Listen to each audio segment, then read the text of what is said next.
C'est la première sortie observation pour Blanche. Munie de son téléphone et de l'application Spot, elle part donc à la chasse aux arbres. Et donc là, on est géolocalisé, exactement ici.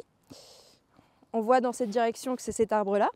Et quand on le clique, on a le nom de l'arbre et le numéro. Là, c'est le noisetier 5. Baptisé Phénoclim, ce programme de sciences participatives lancé par le CREA, le Centre de recherche sur les écosystèmes d'altitude, a pour objectif d'observer l'évolution des arbres au fil des années. En ce moment, c'est le débourrement, soit l'ouverture des bourgeons, qui est analysé. On a tous les stades différents. On a plusieurs photos pour bien reconnaître. Et là, on a juste à observer. On regarde à peu près le stade. Je trouve personnellement que ça ressemble plus aux premières photos.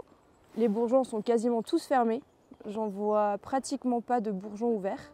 Participer à ce programme était une évidence pour cette biologiste de formation.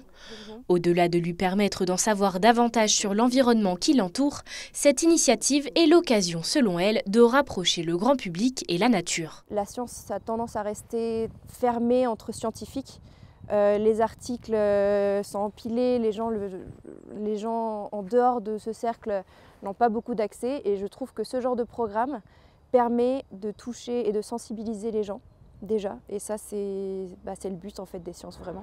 Les données effectuées ce jeudi par Blanche sont venues s'ajouter auprès des 60 000 observations faites via ce programme et en 20 ans de surveillance, une première constatation en résulte.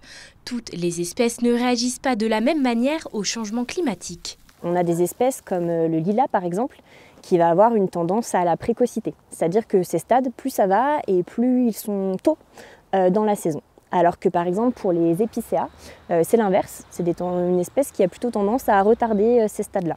Donc on a vraiment des réponses qui sont contrastées en fonction des espèces et c'est ça qui est super intéressant avec ce programme, c'est de pouvoir voir toutes ces différences. Et le but c'est vraiment de pouvoir prédire où est-ce qu'on va pouvoir retrouver peut-être ces espèces dans quelques années. 13 espèces d'arbres sont observées à différentes altitudes et ce dans plusieurs massifs, qu'ils soient en Haute-Savoie ou non.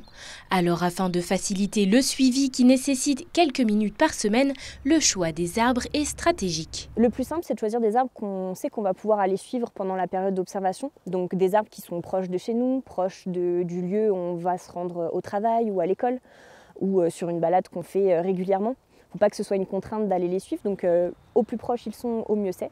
Tout le monde peut participer à cette étude, que ce soit sur des arbres déjà suivis ou des nouveaux.